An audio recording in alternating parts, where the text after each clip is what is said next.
தேசிய ஜனநாயக கூட்டணியுடைய தலைவர், அனைத்து இந்திய அண்ணா திராவிட முன்னேற்ற கழகத்தினுடைய பொதுச் செயலாளர், நாளைய தமிழகத்தினுடைய முதலமைச்சர் அண்ணன் பழனிசாமி அவர்களே, அண்ணன் வேலுமணி அவர்களே, மத்திய இணையமைச்சர் ஆர்.கே.எல். முருகன் அவர்களே, என்னோடு உரையிருக்கின்ற திருமதி வானதி சீனிவாசன் அவர்களே, அண்ணன் கே.பி. முனுசாமி அவர்களே, அண்ணன் டாக்டர் விஸ்வநாதன் அவர்களே, சுதாகர் ரெட்டிஜி அவர்களே, அரவிந்த் மேனர்ஜி அவர்களே, உங்கள் அனைவருக்கும் அனைவரான திரண்டிருக்கின்ற அண்ணா திராவிட முன்னேற்ற கழகம் பாரத ஜனதா கட்சியுடைய தொண்டர்கள் அனைவருக்கும் எனது முதற்கண் வணக்கத்தை தெரிவித்துக் கொள்கிறேன்.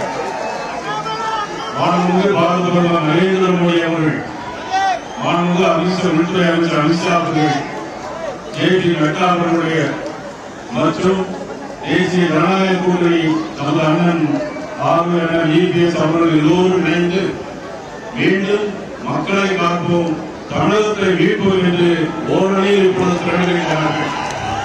அவர்கள் பயணம் வெற்றி பெற எனது மனமார்ந்த வாழ்த்துக்களையும் பாரதிய ஜனதா கட்சியுடைய தோழர்கள் அனைவருடைய சார்பாக வாழ்த்துவதோடு, அனைத்து இந்திய அண்ணா திராவிட முன்னேற்ற கழகம் ஒரு மாபெரும் வரலாற்று சிறப்பு இயக்கம். இந்த கூட்டணி இயற்கையான கூட்டணி. இந்த கூட்டணி